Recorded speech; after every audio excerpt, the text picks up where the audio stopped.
Bob Lutz, Paul Suellentrop in Dayton, and when I got up this morning, Paul, I believe there were raccoons surrounding my bed. It was that early. But here we are. We got here without a hitch, ready for the first four tomorrow night, Wichita State, Vanderbilt. Heard all the coaches talk today. We've talked. I kind of see this as a pick-em game.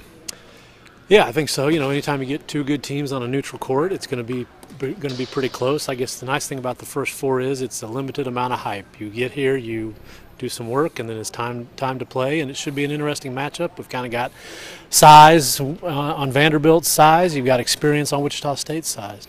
Yeah, we're looking forward to it. It was an interesting news conference today with Greg Marshall, I thought.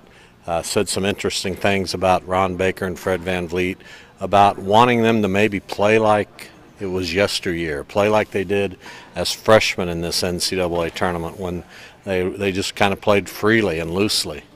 Yeah, I guess that's easier to do when you are a freshman and you've got, you know, older players, Malcolm Armstead in that case, and Carl Hall, who can maybe take on some different kinds of the burden. And certainly Ron and Fred have been, you know, great players for most of their career, but it was an interesting observation. Did you write about that? I did.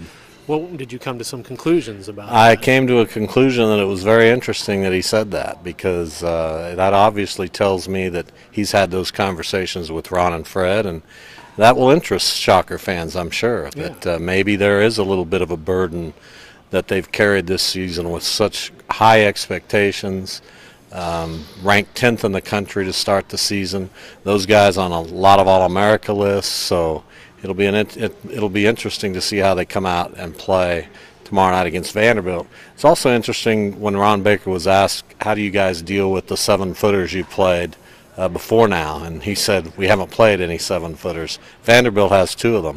They do. And Wichita State's had some success against the big guys, and I think Tony Adame is writing about that. They did really well against Utah's Jacob Pertl. They did really well against Steven Zimmerman of UNLV.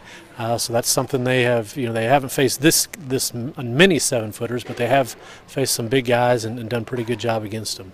Vanderbilt's a team that started the season with high expectations of its own, only 19-13, so they've got something to prove here too. Yeah, they're kind of a mystery team. They're picked second in the SEC. They got up as high as number 16 in the Associated Press poll, and then are about 13-12 since that 6-1 start.